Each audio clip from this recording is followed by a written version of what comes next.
السلام علیکم ورحمۃ اللہ، اس کا بہتر جواب دینا چاہیے۔ حدیث میں آیا ہے کہ سلام کا بہتر جواب دے، السلام علیکم ورحمۃ اللہ، اس کا بہتر جواب یہ ہے وعلیکم السلام ورحمۃ اللہ وبرکاتہ، برکاتہ کا اضافہ کر دینا چاہیے، 30 نیکی مل جاتی ہے۔ اگر کوئی آپ کو سلام کرے السلام علیکم ورحمۃ اللہ وبرکاتہ، اس کا بہتر جواب یہ ہوتا ہے وعلیکم السلام ورحمۃ اللہ وبرکاتہ مغفرتہ کہنا چاہیے۔ تو جو مغفرتہ کہتا ہے اس کو 40 نیکی ملتی ہے، السلام علیکم پہ 10 نیکی ملتی ہے، السلام علیکم رحمۃ اللہ پہ 20 نیکی ملتی ہے، السلام علیکم رحمۃ اللہ وبرکاتہ پہ 30 نیکی ملتی ہے، السلام علیکم رحمۃ اللہ وبرکاتہ مغفرتہ پہ 40 نیکی ملتی ہے۔ اگر اس طریقے سے کوئی سلام کرے 40 نیکی کا مستحق ہو جاتا ہے۔ لوگ انتظار کرتے کہ وہ مجھ کو سلام کرے یا میں ان کو سلام کروں، انتظار نہ کرنا چاہیے۔ حضور فرماتے ہیں کہ جو سلام میں پہل کرتا ہے، جیسے کہ آپ نے کہا وہ یعنی برکاتہ اور مغفرتہ کہا، 40 نیکی آپ کو مل گئی۔ اور اگر دو لوگ آپس میں ملتے ہیں، آپ سے اور میری ملاقات ہو گئی، میں نے اگر پہل کر دیا یا آپ نے پہل کر دیا کہ ان کے سلام کرنے سے پہلے میں ان کو سلام کروں گا، حضور فرماتے کہ جو سلام میں پہل کرتا ہے اللہ اس کو 90 نیکی عطا فرما دیتا ہے۔ یعنی سلام میں جو پہل کرتا ہے اللہ 50 اور نیکی اس کو عطا فرما دیتا ہے۔ تو انتظار مت کر کہ وہ مجھ کو سلام کرے، فوراً سلام کر تاکہ 90 نیکی کا مستحق ہو جائے۔ ابو ہریرہ کہتے کہ میں بیٹھا ہوا تھا، جب حضور کے رخ زیبا کو دیکھا تو میں نے سوچا کہ میں سرکار کو سلام کر دوں، تو حضور نے فوراً مجھ کو سلام کر دیا۔ یہ اسلام کے پیغمبر ہیں جو صرف کہتے نہیں ہیں بلکہ اس کو پریکٹیکلی طور پہ کر کے دکھاتے ہیں۔ آج نیتاؤں کو دیکھتا ہوں کروڑ عورتوں کو کہتے ہیں کہ انصاف دلائیں گے، ارے جو اپنی ایک عورت کو انصاف نہ دلا پایا وہ کروڑ عورتوں کو انصاف کیا دلا پائے گا؟ صرف جملے سے کام نہ چلے گا۔ بیٹیوں کو انصاف دلانا ہے، ارے جس نے بیٹی کی پرورش نہ کی ہو وہ درد کیا جانتا ہے؟ یہ مصطفیٰ جان رحمت ہے جس نے کہا نہیں ہے، کہا کہ ماں کے قدم کے نیچے میں جنت ہے، تو سرکار نے پریکٹیکلی طور پہ کر کے دکھایا۔ حضرت ابو طفیل کہتے ہیں کہ معراج کے دولہا کے ساتھ ہم ہیں اور حضور گوشت تقسیم فرما رہے ہیں، اتنے میں ایک عورت سرکار کی طرف بڑھی چلی آئی۔ حضور فرماتے کہ اب تم لوگ رک جاؤ، آگے بڑھے، اس عورت کا استقبال کیا اور آگے بڑھ کر کے سرکار دو عالم نے اس عورت کو اپنے قریب کیا۔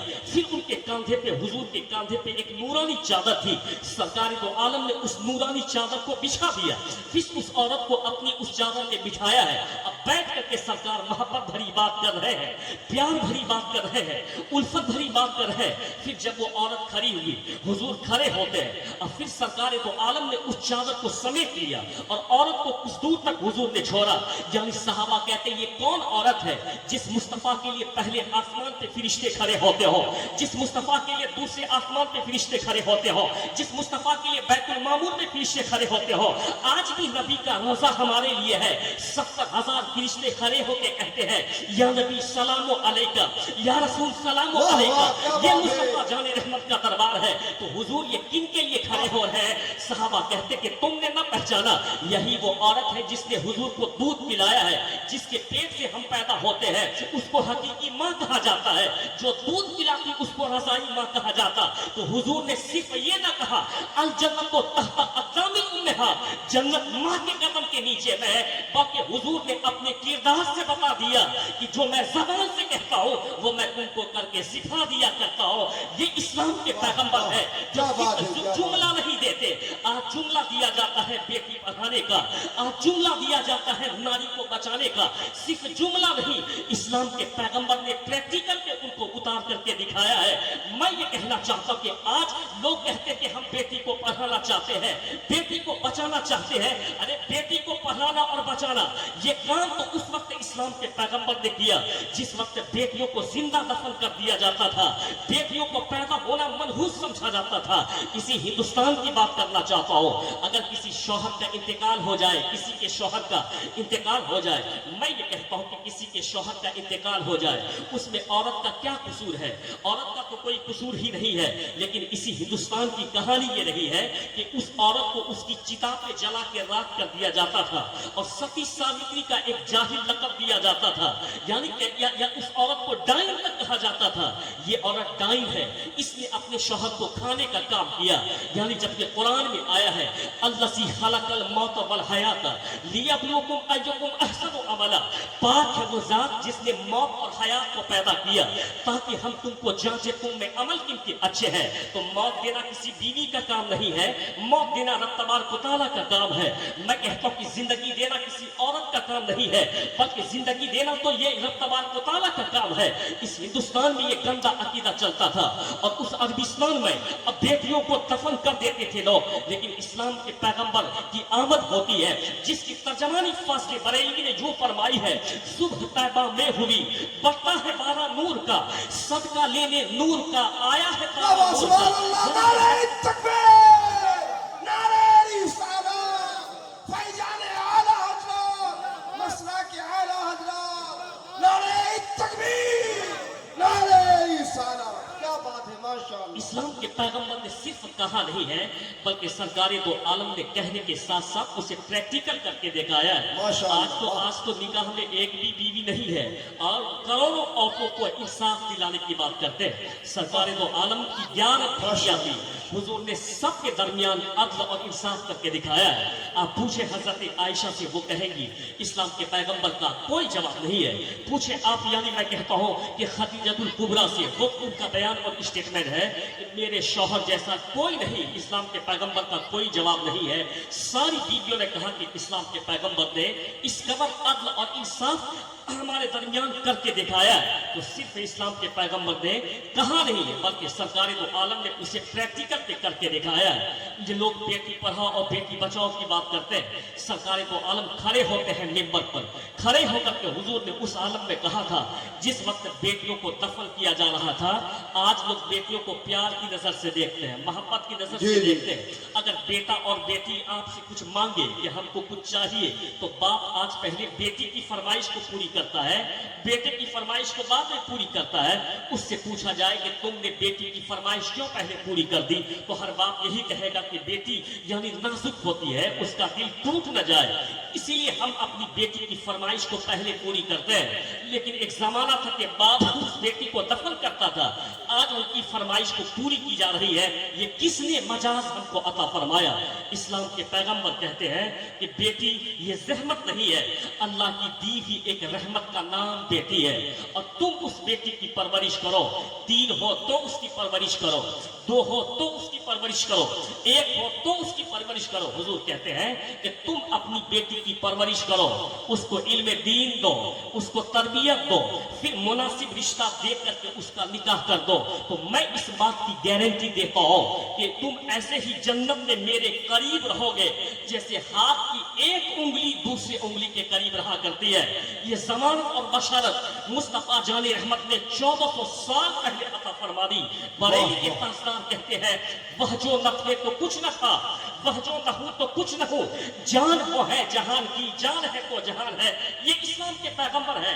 آج بھی میسور یونیورسٹی کا پروفیسر جس کو ڈاکٹر رام کرشن راؤ کہا جاتا ہے، آج کے پاکھنڈی باباؤں کی بات نہیں کرتا ہوں، جس کو حلوہ اور گوبر میں فرق نہیں ہو، وہ بھلا کیا بتا سکتا ہے کہ کس کو کیا کہا جاتا ہے؟ پہلے تو حلوہ اور گوبر میں فرق کرنا سیکھ لے، تب اس کے بعد کسی کی شخصیت کو جانچنے کی کوشش کرنا۔ جو حلوہ اور گوبر میں فرق نہ کر پاتا ہو، پوچھ پروفیسر ڈاکٹر رام کرشن راؤ سے، وہ کوئی اسلامک اسکالر نہیں، برہمن ہے ہندوستان کا۔